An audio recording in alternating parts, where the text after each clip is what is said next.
Okay. I think it should be recording now. Could anyone please let me know if they saw that notification? Okay, great. Thanks, Carly. Well, thank you everybody for joining us this afternoon. I'm John Kilgauer, Grants Contracts Coordinator with the Montana State Library, and I've been working a lot with our Hotspot lending program since we got it off the ground last year. Daniel Rosenberg is our main technical support point of contact and kind of all around support person for the Hotspot program. He unfortunately isn't able to join us today, but I know a lot of you have worked with him on troubleshooting issues and things like that over the past several months. And I think we have a couple other state library staff here with us. Could you please just briefly introduce yourselves?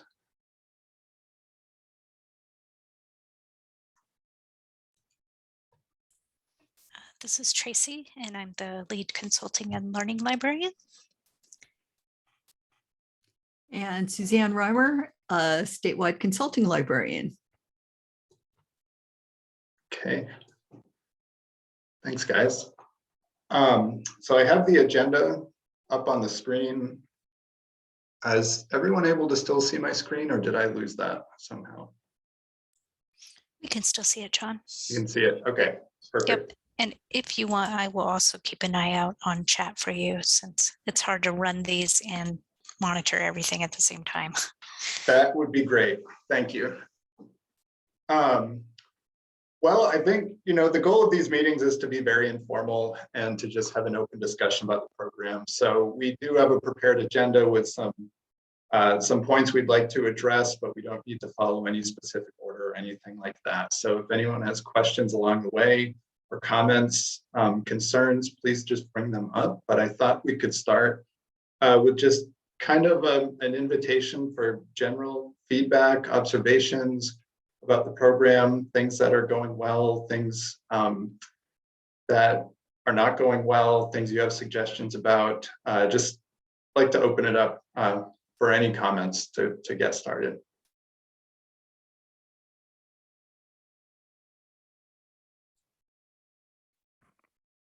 The one thing that's difficult for our library is that we have so many people that, well, not so many, but we have 3 people that check them out and don't return them, and just have gotten to the point where they're like, well, I'll just wait till it gets turned off and then I'll return it. And so that's really tiresome, especially because sometimes we can't even get it turned off straight away because somebody's on vacation or something like that. And so they've kept it way too long. And we have other people, of course, that come in every day. Do you have a hotspot? Do you have a hotspot? Do you have a hotspot? So it's not fair for other people.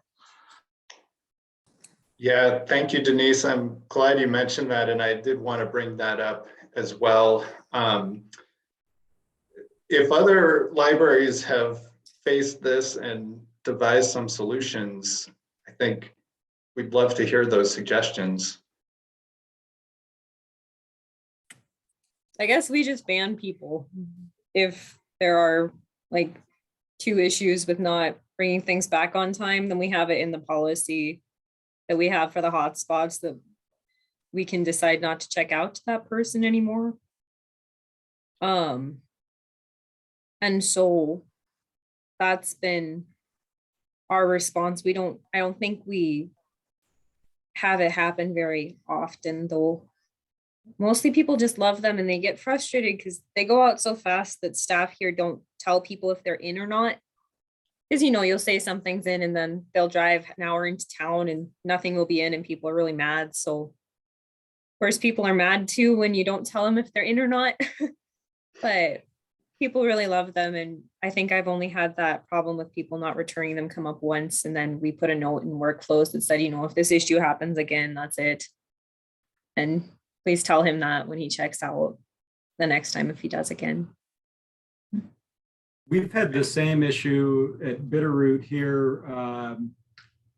Unfortunately, we have enough staff to where we're able to get them turned off pretty quickly, but sort of like conceptually, I try to not treat the hotspots that much different than other items. You know, if we were to ban everybody that brought DVDs back a few days late and there were people coming in asking about that, we'd have very few, well, not very few, but, you know, there'd be some patrons that we don't have.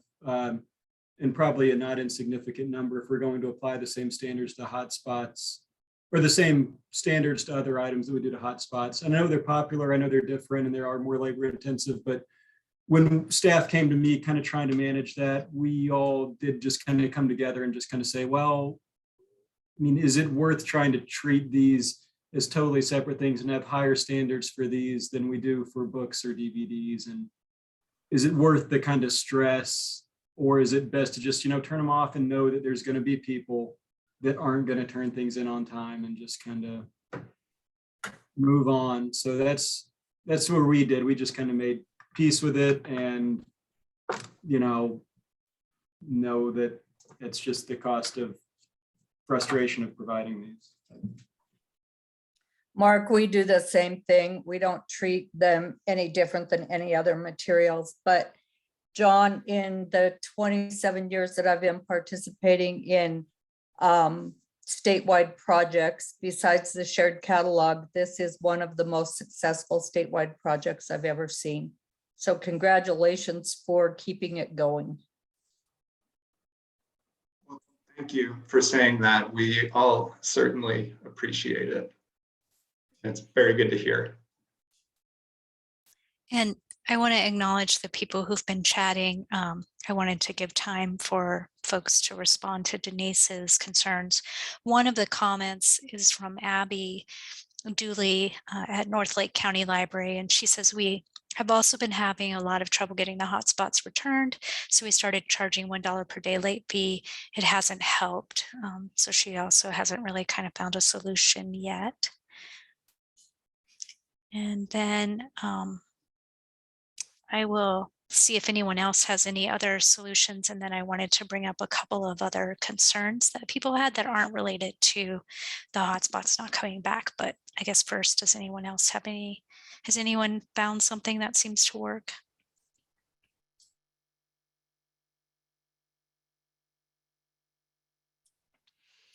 So yeah, we have it here in Polson, but just to confirm, are we 100% sure that even when like you guys are contacting T-Mobile to turn them off, that they're really getting turned off? Because it's so funny to me that people won't bring them back or throw them in the book drop when they're a brick, basically.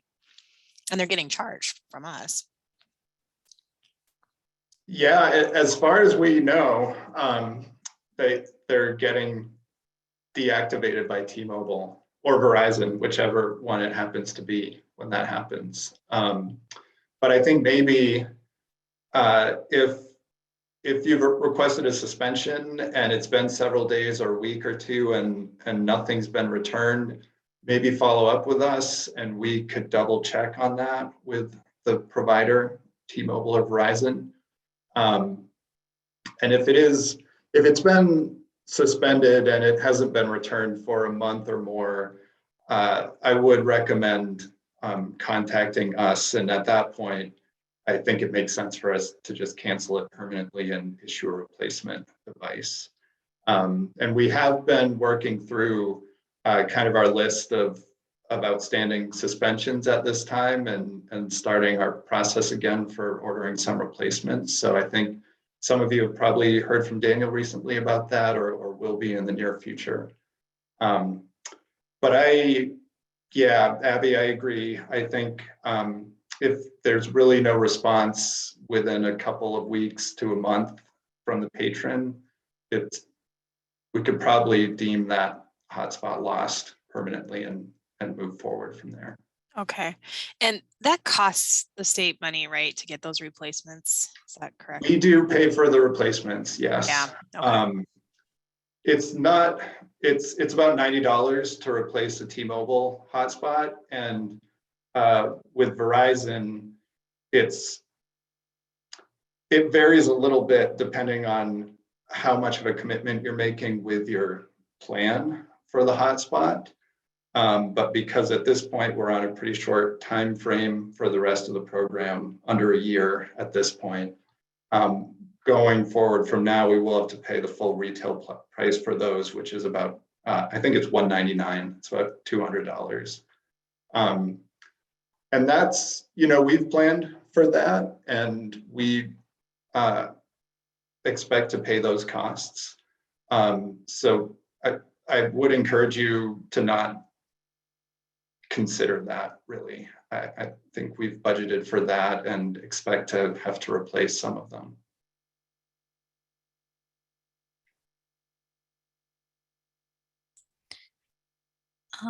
We also charge $1 if the hotspots are overdue, and our patrons are very honest with us. I got to say this, because they'll say, well, it's worth it to keep it, because even if we pay if we have to pay $1 a day, it's so much cheaper than buying our own internet.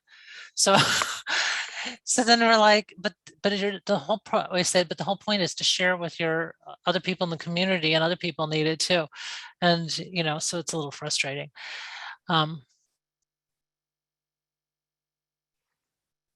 Yeah, I understand that. I think you may already be doing this, but I would just encourage any library that has an overdue hotspot to allow maybe a couple-day grace period, which is what we've recommended. But then once that is passed, please contact us as soon as possible so that we can then suspend it as soon as possible. And hopefully, if it all happens within a relatively short period of time, patrons may be more likely to return them. Yeah, we have a grace period, and we often, we also, beyond the grace period, we don't have enough staff to keep on top of it all the time. So they often have the grace period and then the staff lag time, and then we have them turn it off. Yeah, I understand. I think we can only do the best we can as far as getting to those quickly.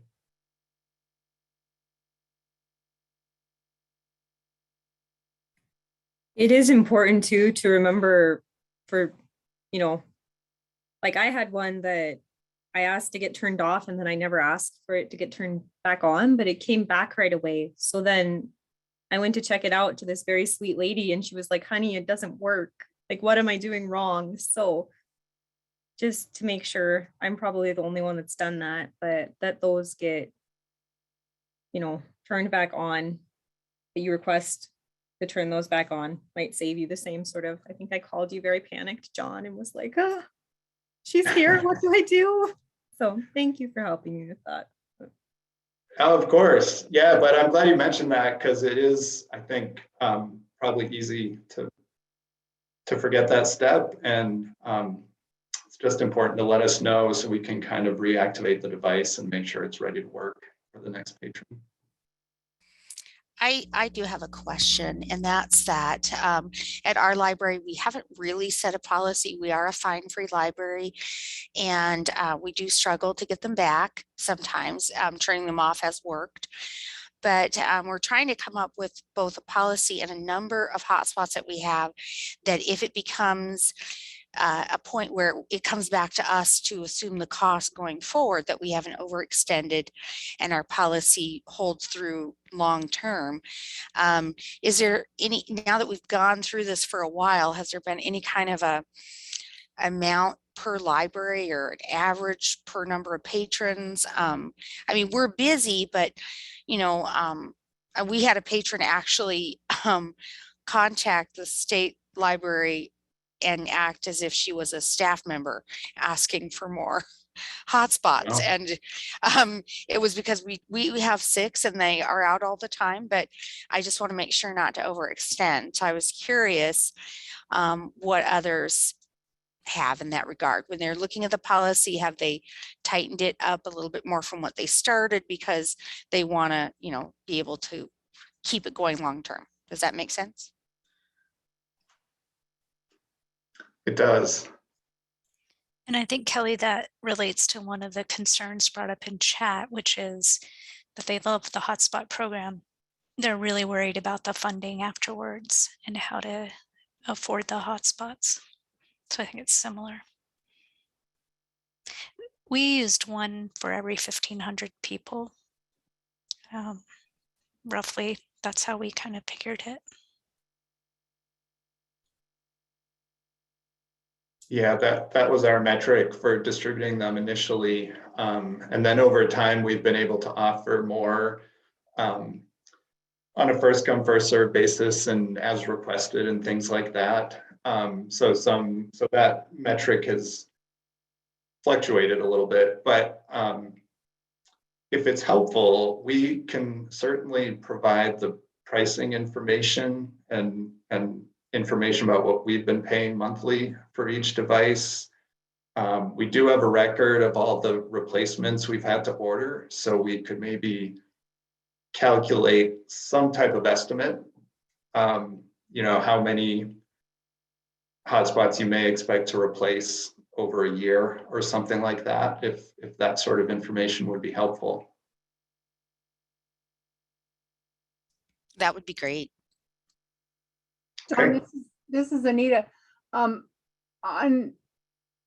Okay, a brain fart, I guess. If is it a standard charge per month, or does it depend on how much it gets used? Good question.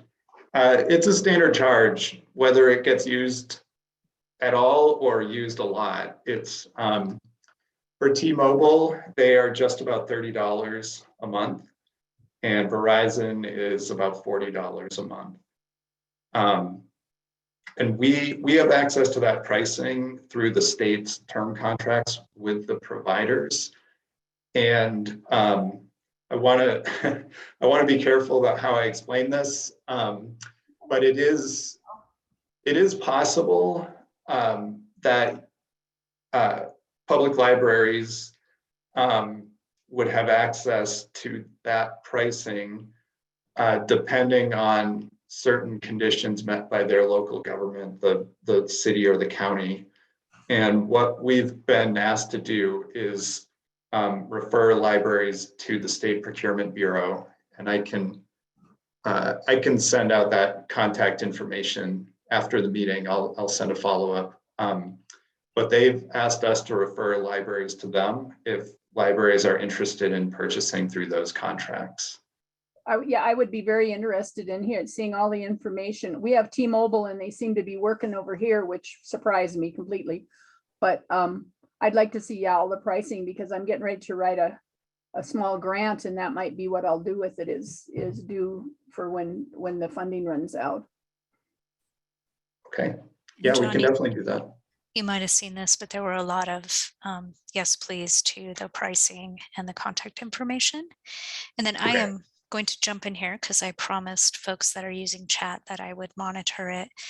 One of the things that was mentioned as a problem, and this might be something Daniel can help with, is Stacy and Darby mentions a couple of our hotspots are not connecting to Wi-Fi. So she's having some technical difficulties. Is that something Daniel can help her with? That is definitely, I would, I'll make a note of it and mention it to him as well. But Stacy, if you wouldn't mind just submitting an email to him. And it's helpful with any type of technical request like that. It's helpful to just include some identifying information for the hotspot, like the SIM card number or the IMEI number or the phone number or something like that. But yes, that is definitely something that Daniel can help out with. And I will try to post Daniel's information in there. And in this pause, looks like a couple people, I want to lump these two together. One of them is Jennifer in Stillwater County mentions that the T-Mobile hotspots don't work well here.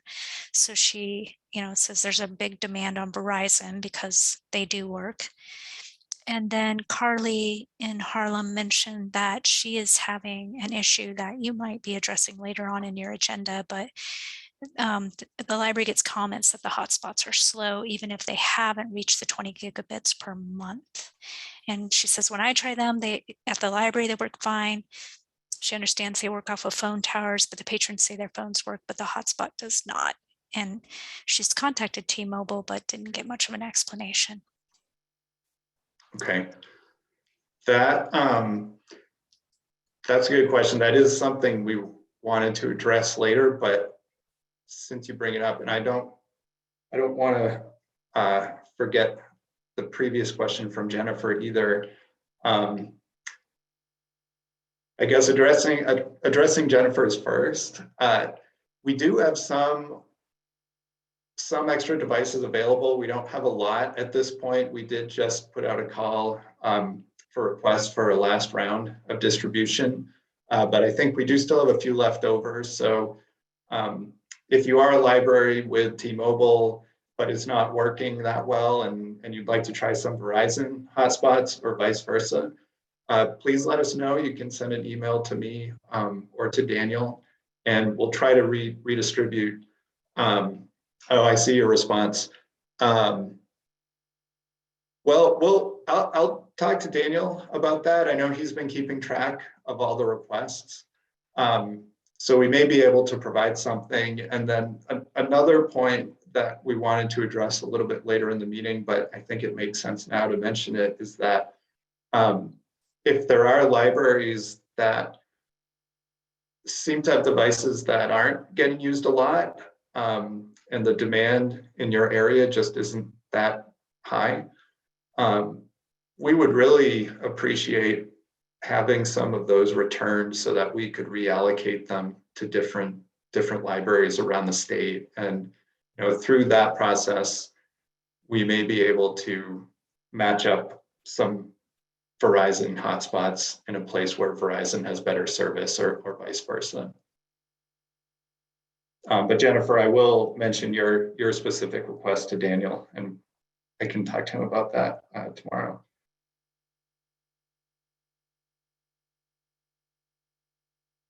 And then the other question about the T-Mobile data is a little confusing.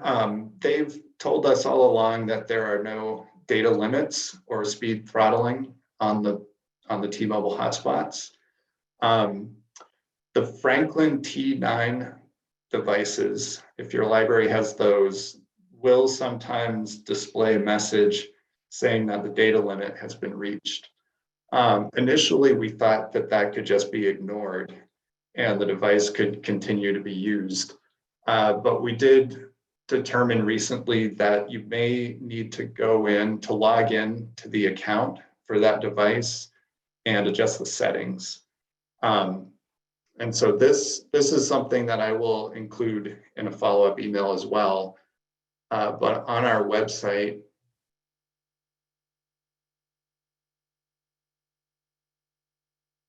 on the FAQ page,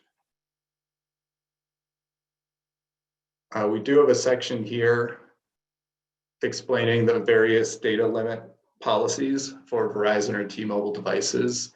And we've added some instructions here for logging into the account for each hotspot and resetting the data limit. And I haven't done it myself personally, but the directions seem pretty straightforward, and hopefully this would work. But if you try this and it still doesn't seem to be working on that device, please let us know. Again, you could send an email to Daniel or to me, and we can provide some assistance for that. Either we may need to check with the provider, there may be a specific issue with that hotspot, but we may be able to find some other type of solution.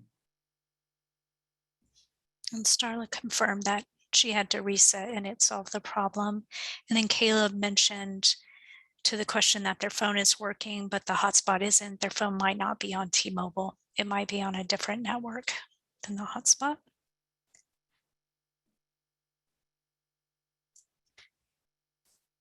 And then John Greer from UM Missoula says he'll offer theirs back up. So he just wanted to know the procedure for doing that, John. I don't know if you want to address that since you brought it up. Sure. Yeah. Thank you, John. Yes. You could just email them back to us. Attention to Daniel or to me. Either of us will get them one way or the other. And anyone does want to return devices that are going unused, if you could just send us a quick email giving us a heads up, we'll know to look for them then. But I think it's as simple as that. I don't think there's anything else that needs to be done.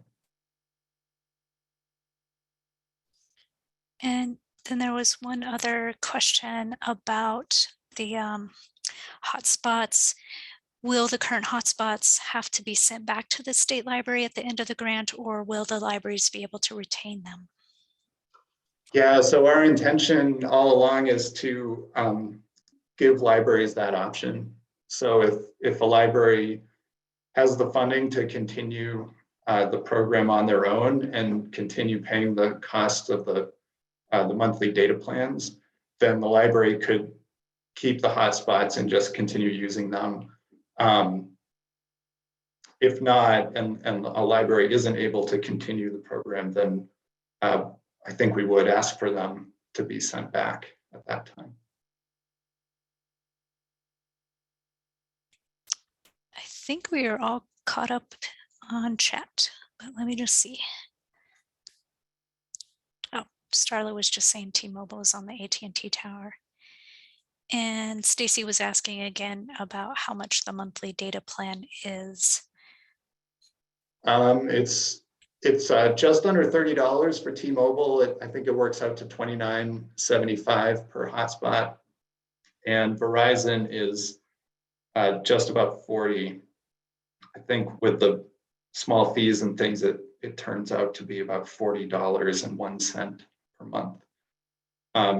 Again, that is through the state contract and the pricing we get. So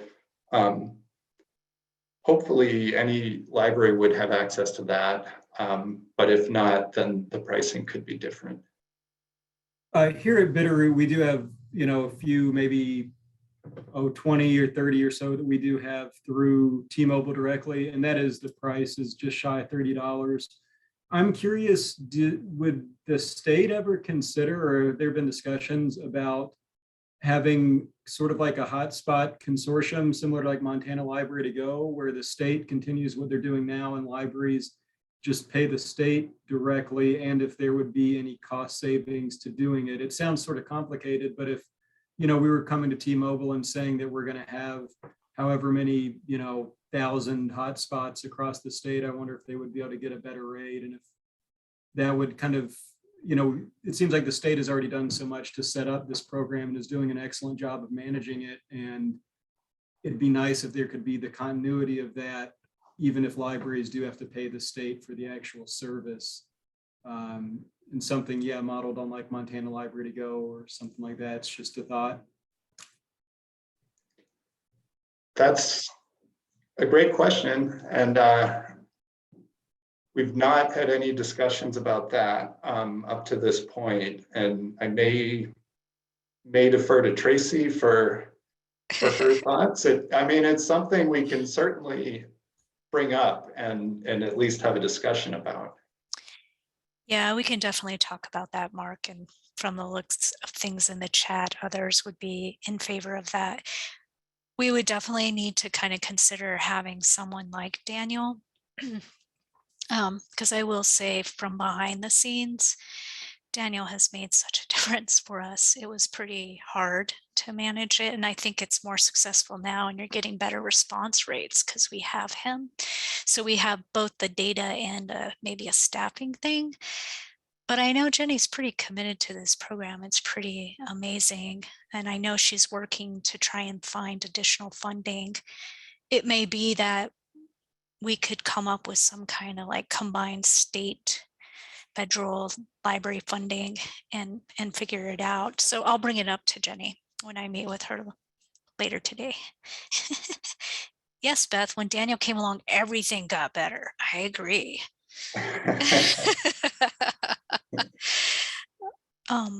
I will definitely tell him that. Yeah. Great. Thank you, Tracy. Yeah, you bet. And I wanted to mention, Caleb had kind of asked about, and I'm not sure when you joined, Caleb, because Denise brought this up about what are libraries doing about repeat offenders. and not returning the hotspots or losing them entirely. Most are trying to do the option of just turning off the data. They've tried overdue fees. I think Alyssa says, they have a policy that allows them to deny usage.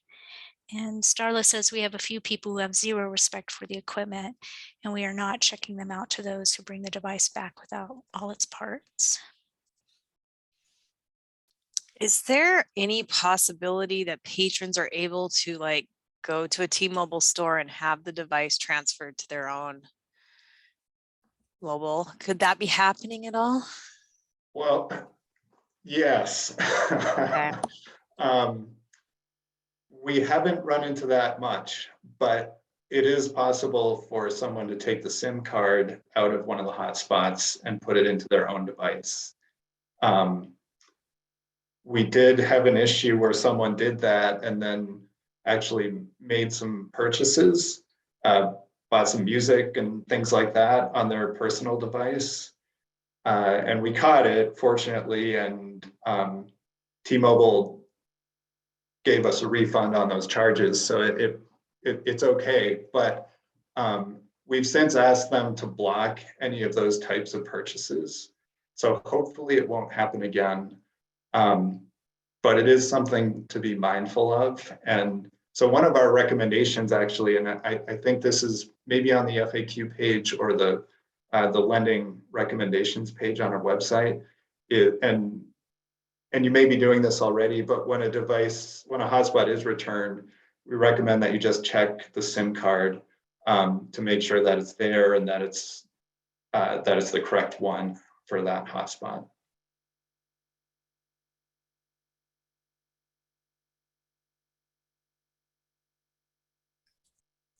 While there is a pause, I want to address Beth's question about does the NAC work on this?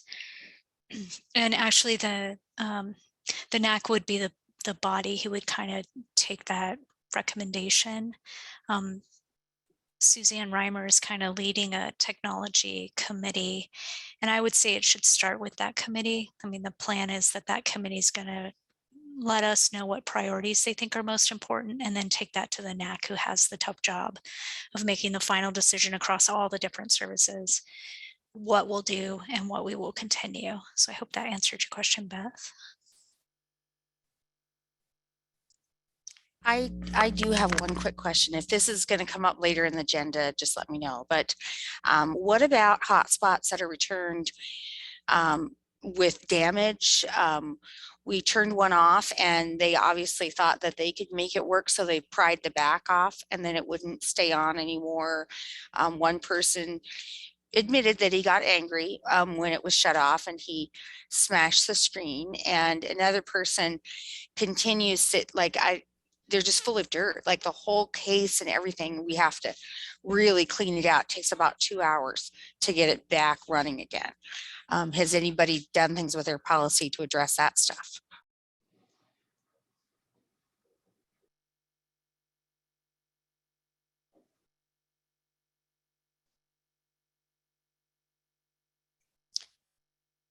And while people are responding to that, Jennifer had asked if anyone puts restrictions on new patrons checking out devices, such as having a 3-month history of circulation. Caleb says 1 month good standing, and Ronan. Val says we require a cash deposit for new patrons until they develop a good history. Do you have a certain number of months, Val, that they have to have good standing? And then Starla, this kind of addresses your question, Kelly. She says, I've had a few hotspots returned without the back on them. We charge $125 for an incomplete device. They are finding the backs, but it doesn't explain why they are taking them apart in the first place. And then Valerie Frank talked about involving the county attorney and how she was able to get some hotspots back. Val and Scoey says 2 months of good standing. And Carly says, yes, a patron has to be an established user in good standing for at least 30 days before they can check one out. I don't know if anyone else is also charging damages in regards to Kelly's question, but please don't hesitate to put it in the chat or unmute.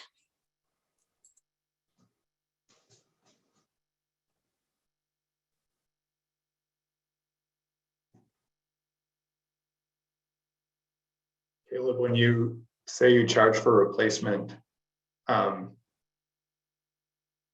could you elaborate on that? Are you charging for the full device or only accessories or all of the above?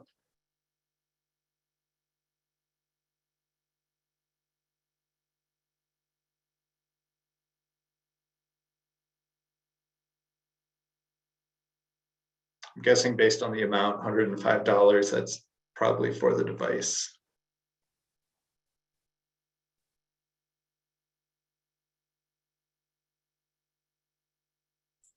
And it looks like Starlin, Hot Springs, and Butte also do.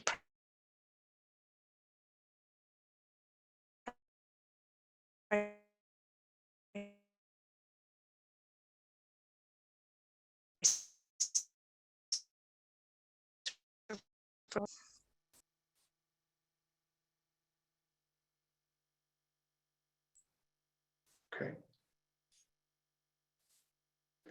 Well, great. I wonder, I know we do have some sample lending policies posted on our website, but if there are other libraries that have policies they've developed that they feel are working well and are willing to share them, then we would love to have them, and we could post those on our website as well and just make them available to everyone. That's something that may be helpful for others. And here at Bitterroot, we've just basically kind of applied broadly our regular circulation policy of, if somebody brings back a 3-disc DVD that only has 2 discs in it, we don't check that in, they get charged for it. So we've pretty much just been applying the same policy that works for the other items we have that have multiple parts to this and don't have like a separate form to check out or a specific policy for these. We've just kind of let our other policies of computer behavior use and circulation and operations just kind of be applied to this. So that's maybe an option too, because when we started looking at it, we realized that if we adopted some of the ones on the state, they would get crosswise with our other circulation policies. And then we'd have kind of, a battle of the policies that we created. So we just kind of applied the ones we had to this, and it's worked well enough for us. Okay. Thank you, Mark.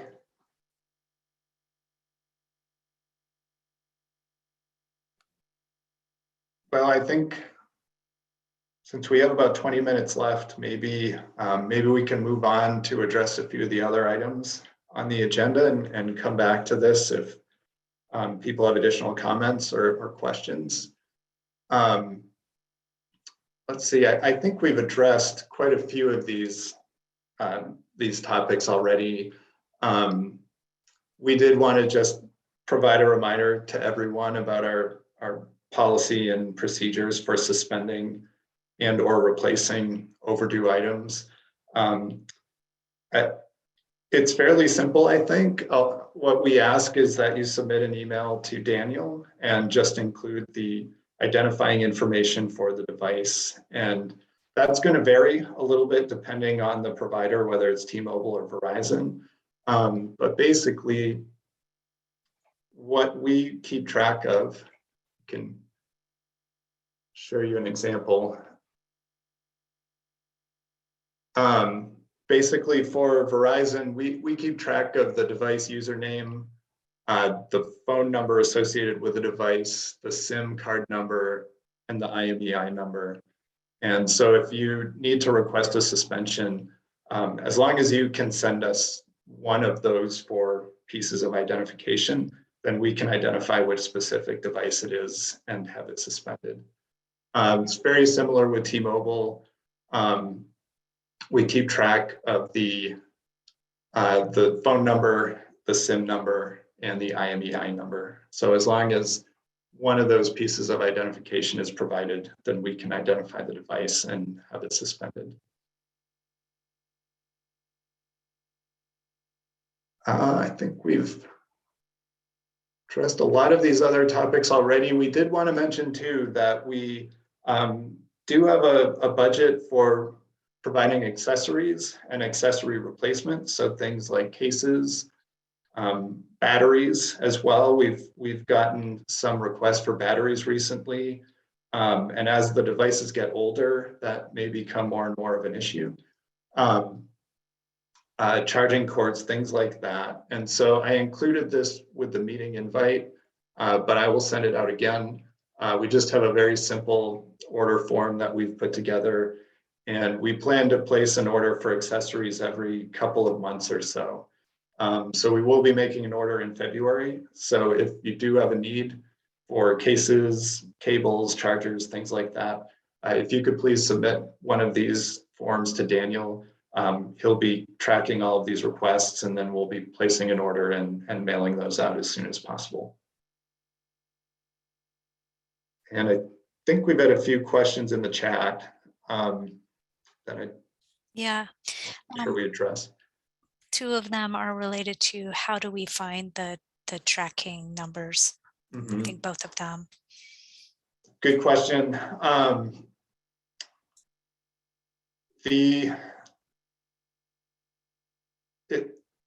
If you still have the box, the original box that the device came in, those numbers should be there.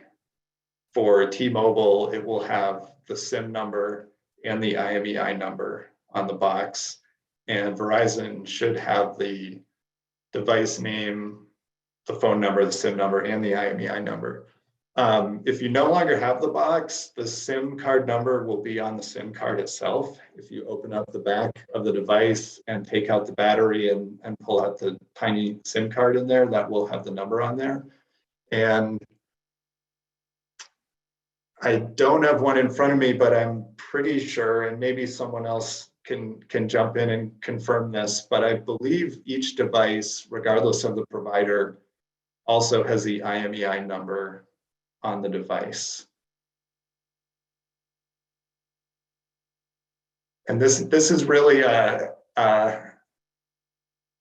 question for Daniel. I know he would have an answer right at the tip of his fingers, but I haven't worked with the devices directly for a little while, and my memory is not great on this, but I think that's something that we can include in our follow-up email as well, some instructions about how to find those.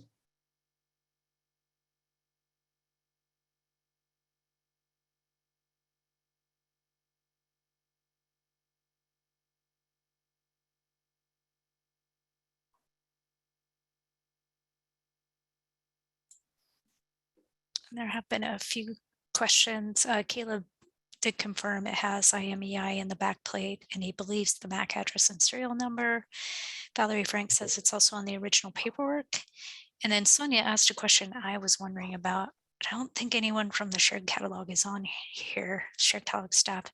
She asked, weren't we supposed to enter those numbers in the item record in the catalog? I will post a message and see, Sonia, if any of the MSC staff are monitoring. Oh, Jody Moore says Sonia is correct about that. There you go. And open, and Caleb says open the back plate, remove battery. It's under the battery. Okay. Thank you, Caleb. Oh, do you know, Denise, I see your comment. Where are you? Yeah, good question. Are you connecting to that address through the hotspot or just on your computer?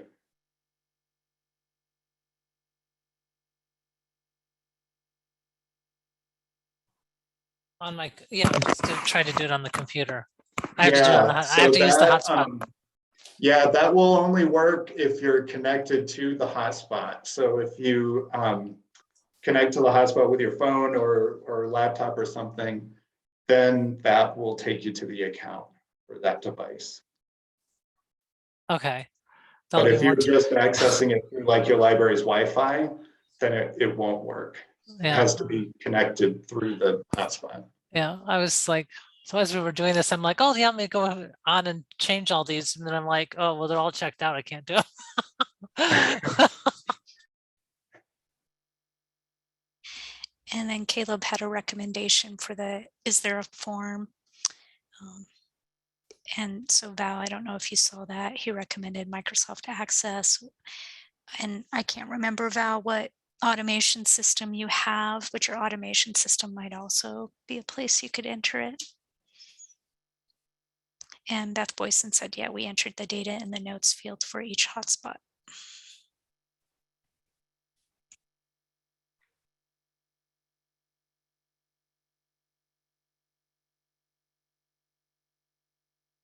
Let's see. A couple other things we wanted to mention, and we've kind of addressed some of these already. But we did also want to just remind everyone of the resources on our website, where we have a lot of sample policies, guidelines, instructions, things like that. And I think these might be especially useful for any libraries who are newer to the program and just getting things started. And hopefully everyone's seen this and is familiar with it at this point, but we also have a really fantastic dashboard here that presents a lot of data that we've collected about circulation, usage, all kinds of things like that. And we have it in various places kind of overlaid with demographic information for each county. So I won't take the time to go through it in detail right now, but I encourage everyone to take a look at this if you haven't already. I think it presents a lot of really useful information. And we also have a lot of user feedback that is included here too, which I think is really helpful to look at as well. And I'm seeing Emily's comment about an ad on TV. That's great. I'm glad to hear that. And we did want to mention that we've started another round of PSAs. Great. Looks like a lot of people are seeing them. We did start another round. It started in December. And this campaign will continue till the end of March. So we partnered with KTVQ and Billings again, but the PSAs are airing across the state. And they're basically the same. The content of the advertisements didn't really change. We just had to make a small edit to acknowledge some different funding sources at the end, but otherwise they're identical to the ones we aired before. But that's good to hear. I'm glad people are seeing them. And if you do have other feedback about them that you're getting from patrons, please feel free to pass that along to us. And then Starla mentioned something I don't think have talked about, which is kind of routine maintenance. She said she started doing a recall of all devices every 60 days to go in and make sure each hotspot is updated and functioning correctly. I don't know if anyone else is doing stuff like that.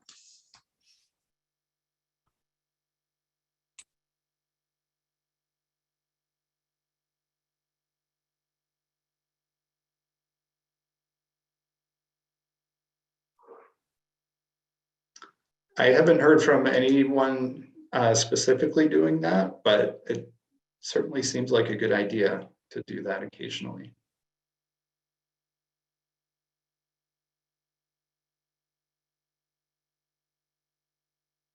Nikki says, I would love to hear your procedure for that, Starla.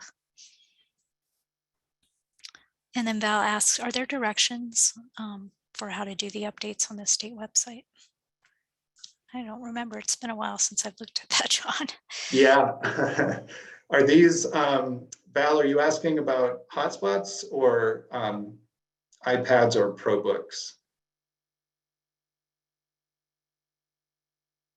The hotspots?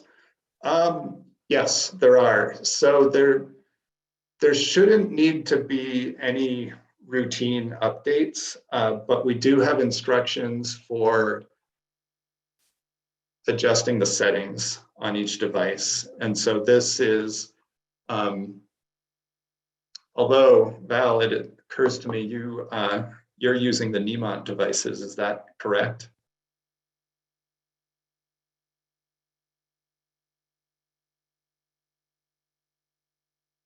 Some of each. Okay.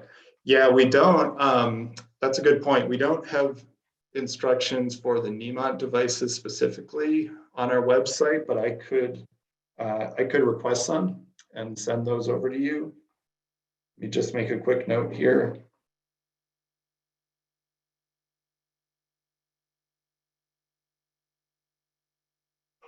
And for the other devices, either T-Mobile or Verizon, we have several different documents here. We have instructions for setup and use. These are intended for librarians when they're checking in the devices or just reviewing the devices or getting new devices. And then we have some documents here that are intended for patrons to use to understand how to operate the devices. And then for anyone with T-Mobile devices, the T9 model in particular, something we added to our FAQ page recently is right here in this section about data usage. There are some special instructions for the Franklin T9 hotspots and adjusting the data limit on those devices.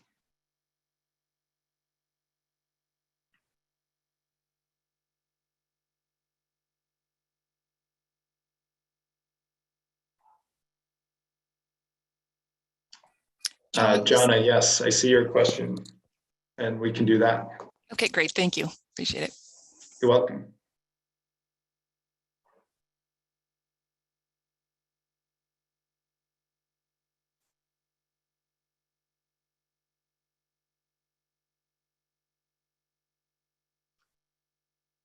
One thing I wanted to mention quickly is I'd hoped we'd have a little more time for this, but I know a lot of libraries also received iPads and HP ProBooks from us last year, and that distribution was a little bit different because there aren't, ongoing payments or monthly payments or anything associated with them. But we are curious how they're working out for libraries. And one thing that's come to our attention recently is that we've heard from a couple libraries that have run into issues running the Microsoft Office updates on the ProBooks. And if that's happening at your library with your devices, please let us know. We think we're going to have a solution to that. We've been able to schedule some meetings with those libraries and the vendor who provided the devices to us to begin with. And hopefully their tech support will be able to fix that and get those working properly again. So if you do have any concerns about the ProBooks or the iPads, please let us know.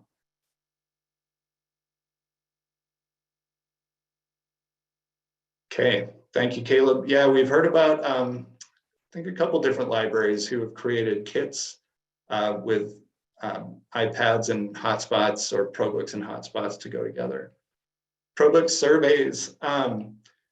I think we did discuss this a while back and decided not to request surveys about the ProBooks. I think we viewed that as more of a one-time purchase and distribution rather than an ongoing program. So we haven't requested surveys. But if it would be useful for your library, then by all means, we would encourage you to survey your patrons about them. And we'll take any informal feedback that you have. That would be great to hear.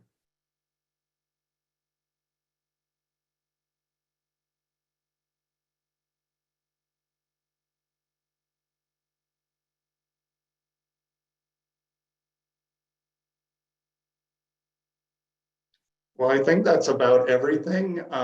I included the links on the agenda to the new round of PSA advertisements. So please feel free to use those and include them on your website or your social media feeds. Are there any questions before we wrap things up here?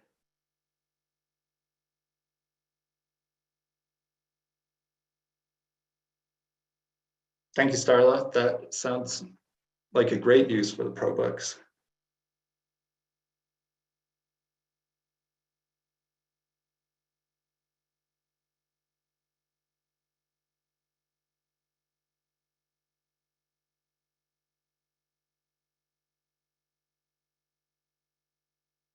Jody, I see your question. Let's take a look at that.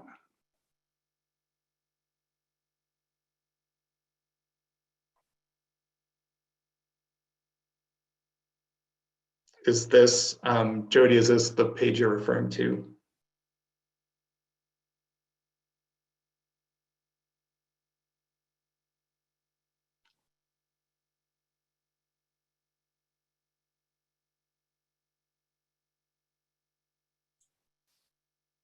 So Jody's in Red Lodge, if you wanted to pull that up.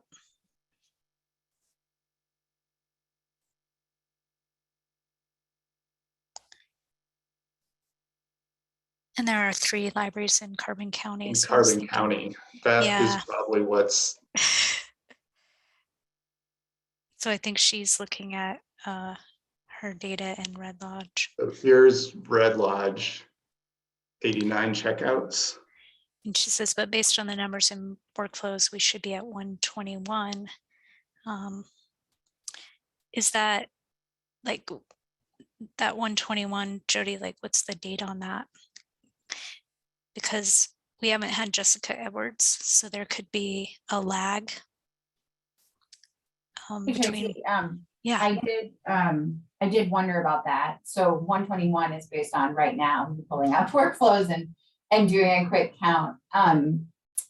But I looked at Bridger just to do a comparison and their number seemed more accurate. So I was just curious if there's something that's not syncing correctly on our end, or maybe it just is not, hasn't been updated for a while. So the way that the data is populated is the MSC staff have an automatic report that runs every month. And I know that there was, with other libraries, there was an issue. I want to say it was with how it was a item category and it was off, and that was causing their statistics to not be accurate. So that could be happening with you, but basically they run this report and they send it to Jessica, well, the data coordinator, who will be Rebecca now, Rebecca Camp. And then Rebecca goes in on the back end of this dashboard and she updates the data. And so it is going to be probably a couple months out of date.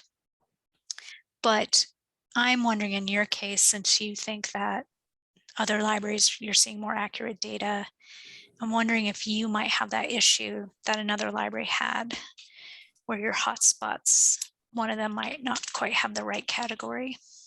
Yeah, I did just double check that because I'm pretty neurotic about cataloging. So I You are, wanted so to make sure everything was right, and it looks right. So okay. I don't, I'm just always interested in data because there are ways it can go wrong. Oh, yeah. And maybe, I mean, it does say updated 11/24/2021 on the screen John has pulled up. So maybe that's it. Maybe it's just not up to date. In another moment when I'm feeling very neurotic, I could go through and add other libraries, but I probably won't indulge that in myself today. I was just curious if it should be an up-to-date count or if it makes sense for it to be off. I'll look at the spreadsheet, Jody. I know where those are kept and see what it says. And then I get the monthly reports too. So I'll look at the latest one to come out and see if that makes up the difference. But that does seem like a big difference, 30 checkouts.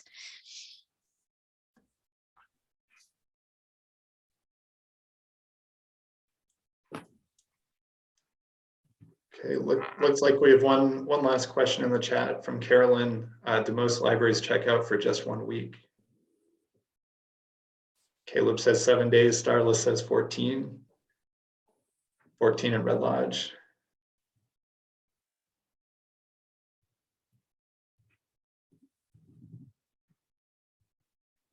Looks like 1 or 2 weeks is the norm.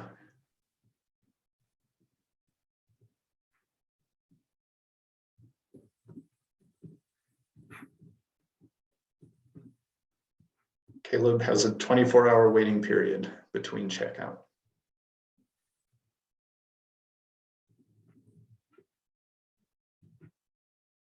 Okay, well, thank you everyone for joining us, and really appreciate everybody's enthusiasm about the program and everyone's comments and questions. So thank you for a very productive discussion. I think we'll tentatively plan on having another meetup like this in the spring, probably sometime in April, but we will send out more definite information in a couple of months. So thank you again, everyone. If you have any other questions, please just contact us at any time. Thanks for your participation.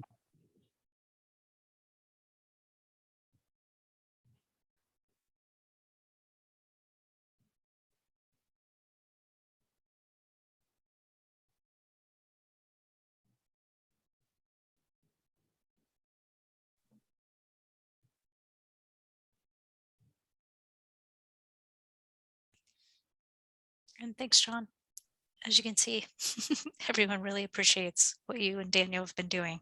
Yeah, thank you all for the positive feedback. We appreciate it, and I will certainly make sure Daniel sees all of this as well. Have a great day, everybody. Bye-bye. Thanks for your help, Tracy.